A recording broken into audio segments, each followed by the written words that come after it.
नमस्कार, हर तस्वीर में कहानी है देख रहे हैं आप और मैं हूं आप सबके साथ सोनाली सिंह। भारत के 5 युवक ईरान में बंधक बने हुए हैं। इनमें छपरा का प्रणव भी शामिल है।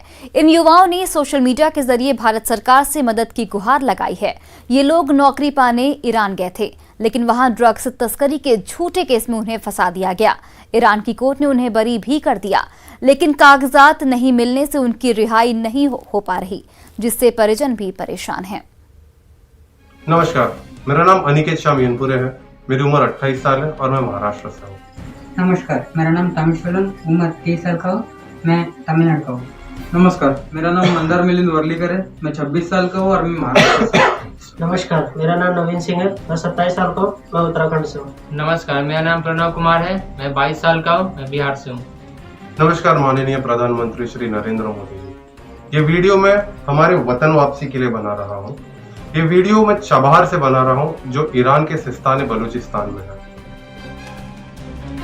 भारत के ये 5 युवक नौकरी करने के लिए ईरान गए थे। इनमें छपरा का रहने वाला प्रणव कुमार भी शामिल है, जो गरखा प्रखंड का रहने वाला है। ये सभी युवा एक एजेंट के जरिए खाड़ी देश पहुंचे थे पैसा कमाने, लेकिन कुछ दिन बाद ही ड्रग्स केस के झूठे केस में सभी 5 युवाओं को जेल भेज दिया गया।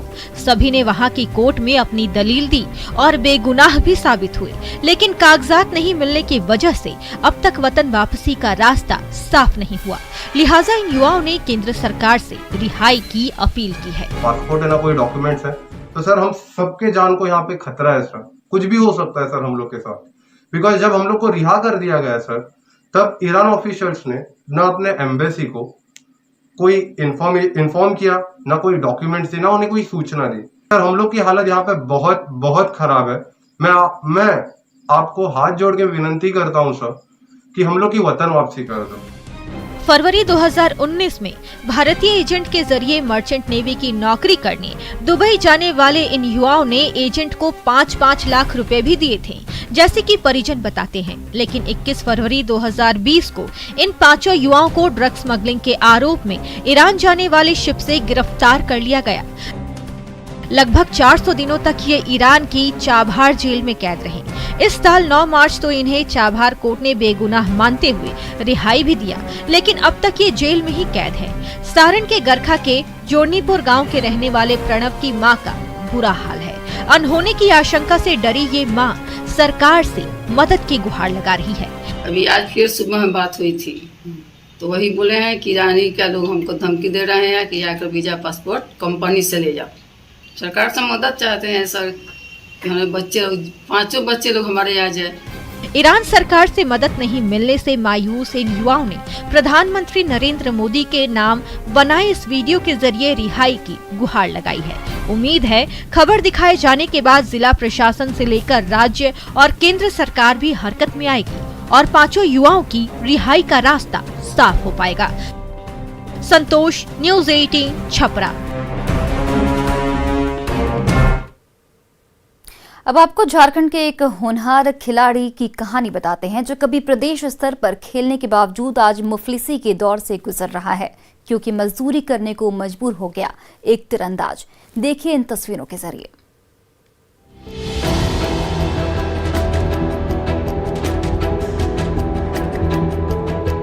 तीरंदाज दीपक के हाथों ने जलवे बिखेरने शुरू ही किए थे कि मजबूरी ने उनके पैरों में जरीरे बांधनी शुरू कर दी। कई सालों से संघर्ष कर झारखंड ओलंपिक में ब्रॉन्ज लाने वाले दीपक की आज स्थिति दयनीय है। हाल यह है कि रोजमर्रा के गुजारे के लिए उसे दर दर भटकना पड़ रहा है। तस्वीरों में आप देख सकते हैं कि कैसे तीर पकड़ने वाले हाथों में कुदाली थमा दी गई है। सर हम सरकार से तो यही मांग करेंगे कि सर हमको सुविधा दे सर, और हम झारखंड ही नहीं, हम देश का नाम रोशन करना चाहते हैं। मेरा वो सपना है कि हम भी एक अपने देश के लिए किसी दिन खेलें और देश के लिए मेडल जीतें। पेट पालने के लिए सर रोजगार करना पड़ेगा सर। अब खेलें कि हम पेट पालें, मजदूरी करें, समझ में नहीं आता है। बोकारो का रहने वाला दीपक अपने पिता की मौत के बाद मां के साथ रहता है। कभी तीरंदाजी में जलवे बिखेरकर झारखंड का नाम रोशन करने वाला दीपक आज बदहाली के दौर से गुजर रहा है। माँ घर से ही किराने की दुकान चलाकर 2 पैसे कमाती है, तो बेटा दीपक भी माँ के हाथ बटाने के साथ ही चाय बेचता है। माँ का सपना था कि बेटा झारखंड ओलंपिक में जिस तरह मेडल जीता, उसी तरह वो तरक्की की सीढ़ियों को चढ़े। लेकिन फिलहाल तो यह परिवार दाने दाने को मोहताज है। घर का स्थिति के कारण अभी काम पे जा रहे हैं। तबीयत खराब था मेरा बीच में, और दुकान भी लॉकडाउन होने के कारण कोई उपाय नहीं हुआ इधर उधर से। सब कोई बाहर में, दुकान ज़्यादा इधर अगल बगल खोल दी, तो पहले जैसे दुकान नहीं चल रहा है। बता दें कि खेल को लेकर बोकारो फाउंडेशन ट्रस्ट ने दीपक को गोद लिया था, लेकिन सिर्फ 1 महीने का खर्च देकर इसे बीच में ही छोड़ दिया गया। ये हाल तब है जब दीपक ने हमेशा से बोकारो के लिए बेहतरीन प्रदर्शन किया है। ऐसे में न्यूज़ 18 के जरिए दीपक और उसकी मां ने गुहार लगाई है ताकि इनकी आवाज सरकार तक पहुंचे, नौकरी मिले ताकि आर्थिक हालत में सुधार हो। मृत्युंजय कुमार, न्यूज़ 18 बोकारो। पटना से सटे मसौढ़ी में शादी हुई, लेकिन 7 फेरे लेने वाला दूल्हा विदाई के बाद बीच रास्ते में ही दुल्हन को छोड़कर फरार हो गया। मामला प्रेम प्रसंग से जुड़ा है, लिहाजा लड़की वाले जब लड़के के घर पर पहुंचे तो मारपीट के साथ ही जमकर हाई वोल्टेज ड्रामा हुआ। 2 महिलाओं के बीच हाथापाई, मारपीट और ग्रामीणों का हो हल्ला। मसौढ़ी के धनरुआ में ये हाई वोल्टेज ड्रामा इसलिए हो रहा है क्योंकि यहाँ शादी कर दूल्हा अपनी नई नवेली दुल्हन को बीच रास्ते छोड़कर फरार हो गया। जी हाँ, मामला प्रेम प्रसंग के साथ ही अपहरण से भी जोड़कर देखा जा रहा है। तभी तो रेडबिघा गांव में यह हाई वोल्टेज ड्रामा काफी देर तक चलता रहा और ग्रामीण तमाशबीन बने रहे। दरअसल प्रेम प्रसंग के आरोप में जब युवक को अगवा कर शादी कराई गई और फिर उसे प्रेमिका के साथ विदा किया गया, तभी बीच रास्ते में वो लड़की को छोड़कर फरार हो गया। नव विवाहिता को इस तरह से देखकर स्थानीय ग्रामीणों की भीड़ जमा हो गई। बाद में प्रेमिका जब अपने प्रेमी के घर पहुंची तो घर वाले मारपीट पर उतारू हो गए। लड़का के बाप के नाम है देवान प्रसाद है। 20 साल से हमको 20 साल से बात करते हैं।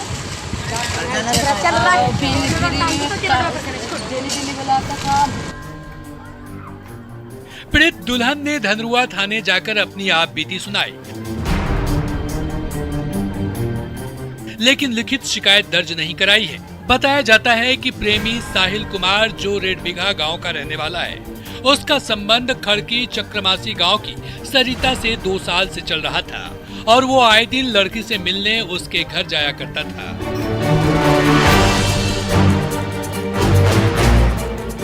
बीती रात भी जब साहिल सरिता के घर पहुंचा तो ग्रामीणों ने दोनों की शादी करवा दी, लेकिन विदाई के बाद साहिल ने जब सरिता को छोड़कर फरार हो गया तो उसका पीछा करते हुए इसके घर पहुंची सरिता का सामना लड़के वालों से हुआ और फिर इसे मारपीट कर अपने घर भगा दिया गया। पुलिस आगे की कार्रवाई के लिए पीड़िता के लिखित शिकायत का इंतजार कर रही है। अमरजीत शर्मा, न्यूज़ 18 दानापुर। अगली तस्वीर सुपौल से, जहां शादी से पहले वरमाला के दौरान की गई हर्ष फायरिंग में दुल्हन ही जख्मी हो गई। उसे सहरसा के एक निजी क्लिनिक में भर्ती कराया गया है। उसकी जान तो बच गई, लेकिन जश्न के माहौल में भंग जरूर पड़ गया। शादी समारोह की इस तस्वीर को गौर से देखिए। मंच पर वरमाला के लिए तैयार दूल्हा और दुल्हन, दोनों हाथों में वरमाला लिए खड़े हैं। सब कुछ सामान्य सा लग रहा है।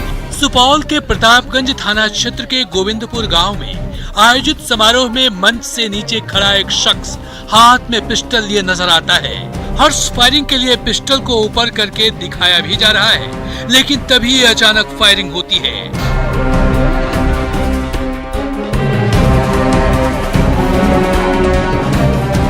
और फिर दुल्हन नीचे गिर जाती है। कोई कुछ समझ पाता, अफरा तफरी मच गई। फौरन मंच से लड़की को उतारा गया और आनंद फानंद में उसे पड़ोसी जिले सहरसा के लिए निजी क्लिनिक में भर्ती कराया गया। जख्मी लड़की के पैर में लगी गोली को ऑपरेशन कर डॉक्टर ने निकाल दिया है। लड़की की हालत खतरे से बाहर है, लेकिन गोली किसने और क्यों चलाई ये दुल्हन बनने वाली इस लड़की को नहीं मालूम। क्या हुआ?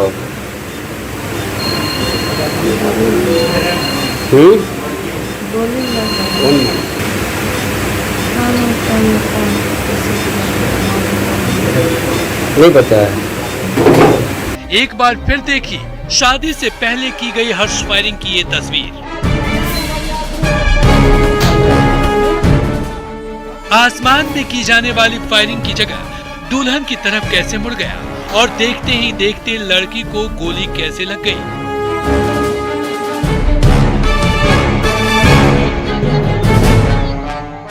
ये एक गंभीर मसला है। क्या ये महज हर्ष फायरिंग की कोशिश थी या फिर किसी वारदात की साजिश?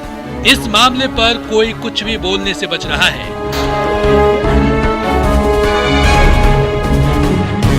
पुलिस को सूचना भी नहीं दी गई है, जिससे आरोपी पर कार्रवाई भी नहीं हो पाई है। गोविंदपुर में आई बारात वर पक्ष दिलीप यादव की थी, लेकिन फायरिंग की वारदात से शादी समारोह के जश्न में भंग जरूर पड़ गया।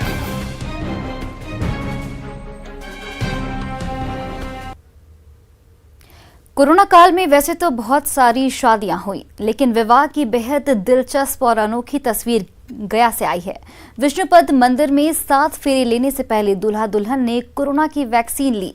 पहले वायरस के संक्रमण से बचाव का संकल्प लिया और फिर अपने वैवाहिक जीवन की शुरुआत की। शादी में दूल्हे के पास तो उसकी होने वाली दुल्हन बैठा करती है, लेकिन ये क्या, दूल्हे राजा के बगल में तो हेल्थ वर्कर बैठी हैं, वो भी इंजेक्शन के साथ। जी, शादी से पहले क्या आपने कभी इस तरह की तस्वीर देखी है? नहीं ना? लेकिन गया के विष्णुपद में हुई इस अनोखी शादी की वैक्सीन वाली तस्वीर की इन दिनों हर तरफ खूब चर्चा हो रही है। जहां शादी के मंडप पर जाने से पहले वर वधू ने कोरोना का टीका लगवाया, तभी 7 फेरे लिए।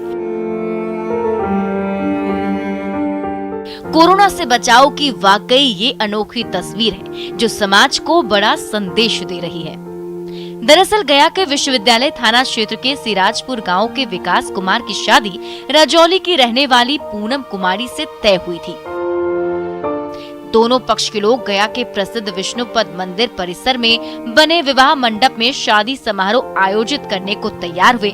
सभी लोग मंदिर परिसर में बने विश्राम गृह में ठहरे।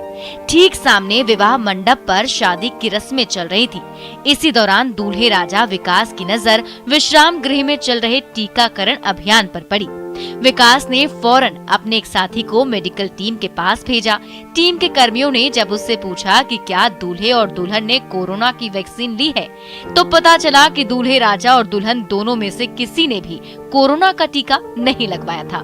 फिर क्या था, दोनों ही पहुंच गए वैक्सीनेशन सेंटर में और फिर शादी के 7 फेरे लेने से पहले संक्रमण से बचाव का संकल्प लिया। बेहद खास बन चुकी इस शादी में आए लोगों ने नवविवाहिता जोड़े का तालियों से स्वागत किया।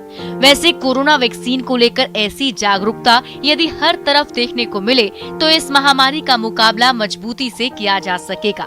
नए जीवन की शुरुआत करने वाले विकास और पूनम ने अपनी शादी के पहले कोरोना का टीका लेकर उन युवाओं को भी संदेश देने की कोशिश की है जो भविष्य में शादी करने वाले हैं। एलन लिली, न्यूज़ 18 गया।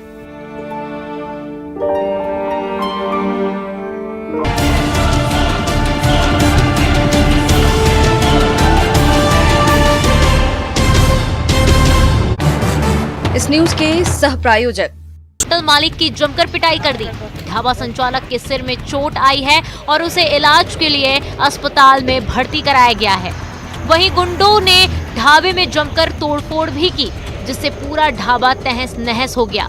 मौके पर मौजूद लोगों का कहना है कि बदमाशों को पकड़ने के लिए जब पुलिस मौके पर पहुंची तो पुलिस पर भी पथराव कर दिया। हालांकि 3 बदमाशों को पुलिस ने गिरफ्तार कर लिया है। ढाबे पर बिखरे चप्पल, जूते, डंडे, पत्थर, टेबल, कांच के टुकड़े व थाने पर रखी कार जिसके कांच फूटे हैं, उसका वीडियो भी सामने आया है। ग्वालियर में विवाह समारोह के दौरान सूट बूट पहने एक चोर ने दूल्हे की मां की पर्स उड़ा ली, जिसमें लाखों का सामान था। चोर की यह करतूत सीसीटीवी कैमरे में कैद हो गई। अगर आप सोचेंगे कि किसी चोर की शख्सियत अलग होती है जिसका आसानी से अंदाजा लगाया जा सकता है, तो आप गलत हैं। दरअसल ग्वालियर में सूट बूट वाला चोर नजर आया। इसकी करतूत सीसीटीवी में कैद हो गई। शादी समारोह में सूट बूट पहनकर चोर आया और दूल्हे की मां का पर्स उड़ा कर ले गया। इस पर्स में गहने और कैश समेत करीब 4 लाख रुपए का सामान था। बताया जा रहा है कि झांसी रोड के संगम वाटिका में 10 जुलाई को शादी थी, जिसमें ये वारदात हुई। हालांकि ये चोर कोई उम्रदराज नहीं, वो मासूम है, लेकिन आशंका है कि ये किसी गैंग की साजिश हो सकती है।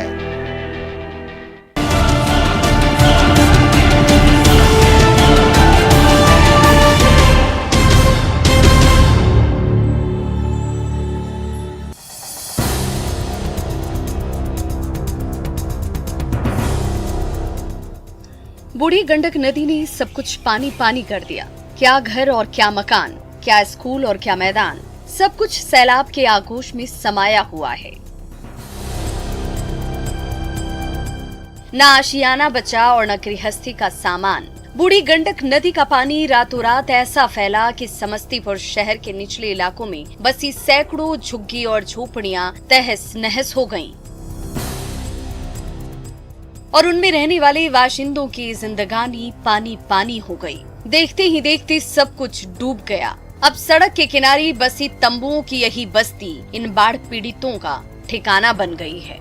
अच्छा, बस्ती में जा रहा है। इतना पैसा जैसे लौट गया था आगे साल। हाँ। अभी जो है बस्ती में जा रहा है। पानी लगातार बढ़ रहा है। बढ़ ही रहा है। कोई सुविधा नहीं है। तो कैसे आप लोग बांध पर खुद कैसे रह रहे हैं? ऐसे बना के झोपड़ी रह रहे हैं। पानी है, मेरा घर है। घर डूबा हुआ है। डूबा हुआ है।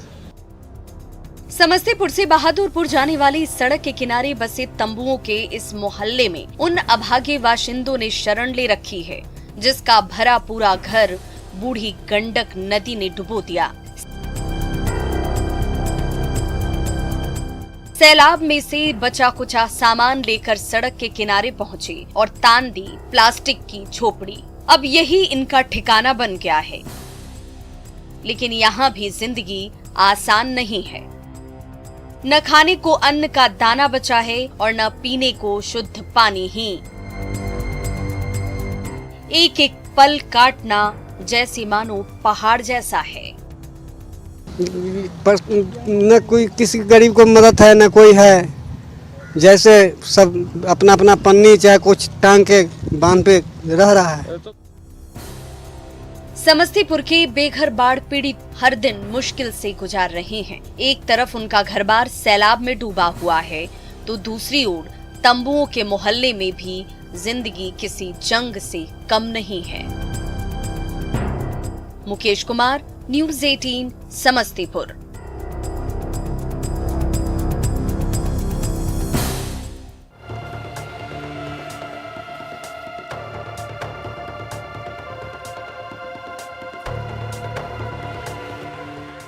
खेत से लेकर मैदान और सड़क से लेकर पुल पुलिया, हर तरफ सैलाब का कब्जा है।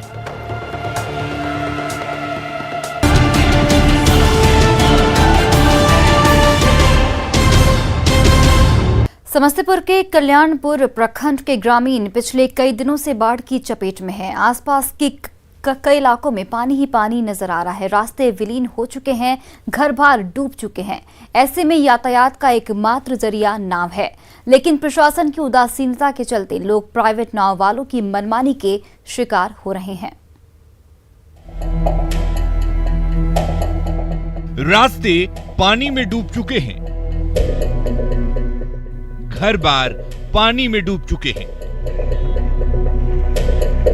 खेत वृक्ष सभी जलमग्न हो चुके हैं।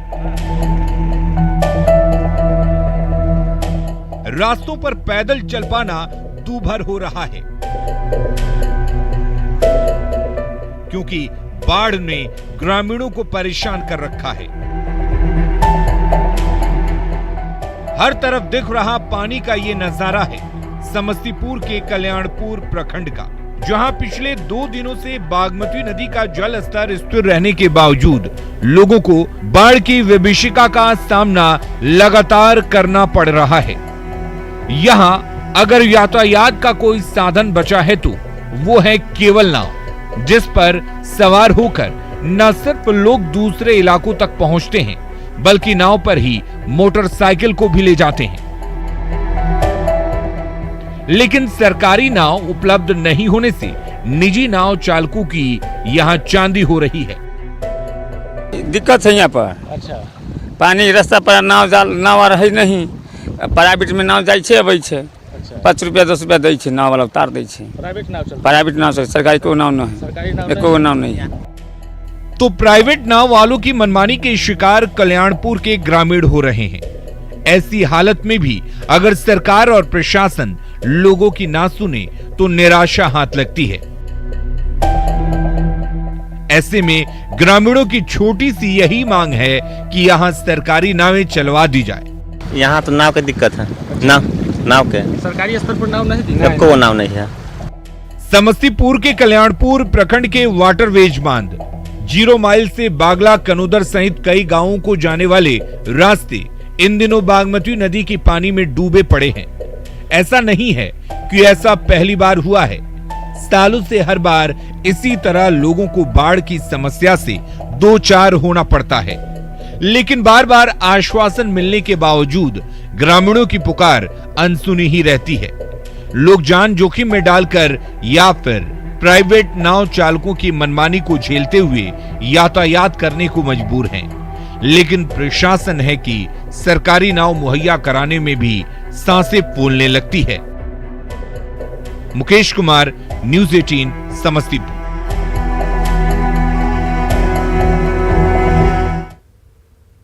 और फिलहाल इस बुलेटिन में इतना ही। आप देखते रहिए न्यूज़ 18 बिहार झारखंड।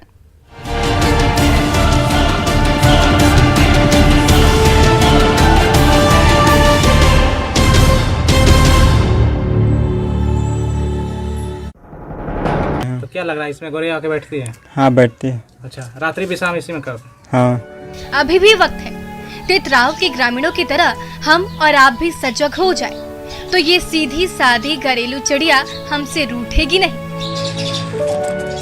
हमारे सपनों के साथ साथ उड़ान भरेगी और हमें खुशहाली की सौगात भी देगी। अभिषेक कुमार, न्यूज़ 18 नालंदा।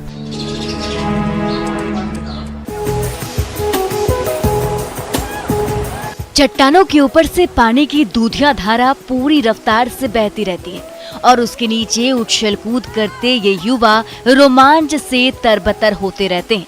कोरोना नियमों में छूट मिलते ही लातेहार का खूबसूरत मिर्चैया फॉल एक बार फिर सैलानियों से गुलजार हो उठा है, जहां 100 फीट से भी ज्यादा ऊंचाई से दिन रात कलकल करता पानी पूरी रफ्तार से प्रवाहित होता रहता है और उसकी रौ में धमा चौकड़ी मचा रहे ये पर्यटक तरोताजा होते रहते हैं।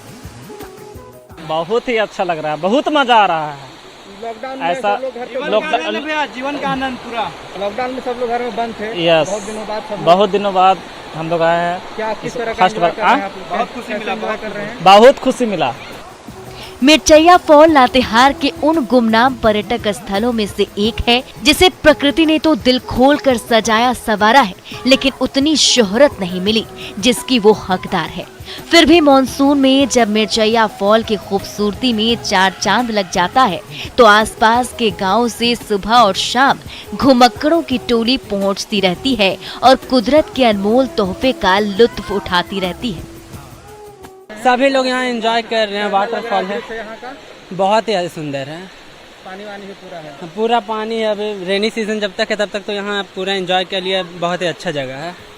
महामारी के चलते सालों से आम जनता से दूर मिर्चैया फॉल का आकर्षण हर किसी को अपनी ओर बार बार खींच रहा है और यहाँ पहुँचने वाले सैलानी भी खुद को प्रकृति के बेहद करीब महसूस कर रहे हैं। संजय भारती, न्यूज़ 18, लातेहार।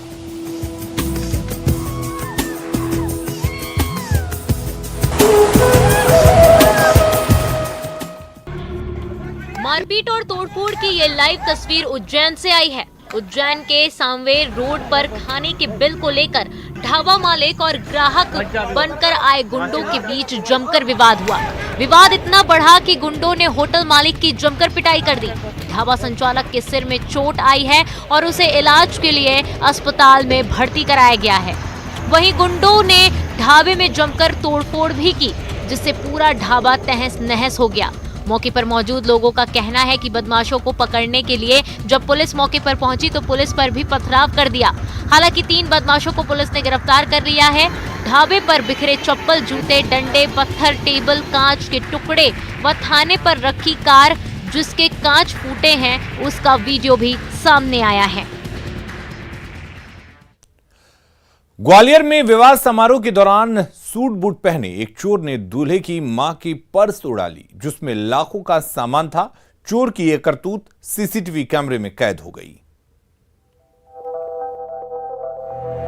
अगर आप सोचेंगे कि किसी चोर की शख्सियत अलग होती है जिसका आसानी से अंदाजा लगाया जा सकता है, तो आप गलत हैं। दरअसल ग्वालियर में सूट बूट वाला चोर नजर आया। इसकी करतूत सीसीटीवी में कैद हो गई। शादी समारोह में सूट बूट पहनकर चोर आया और दूल्हे की मां का पर्स उड़ा कर ले गया। इस पर्स में गहने और कैश समेत करीब 4 लाख रुपए का सामान था। बताया जा रहा है कि झांसी रोड के संगम वाटिका में 10 जुलाई को शादी थी, जिसमें ये वारदात हुई। हालांकि ये चोर कोई उम्रदराज नहीं, वो मासूम है, लेकिन आशंका है कि ये किसी गैंग की साजिश हो सकती है।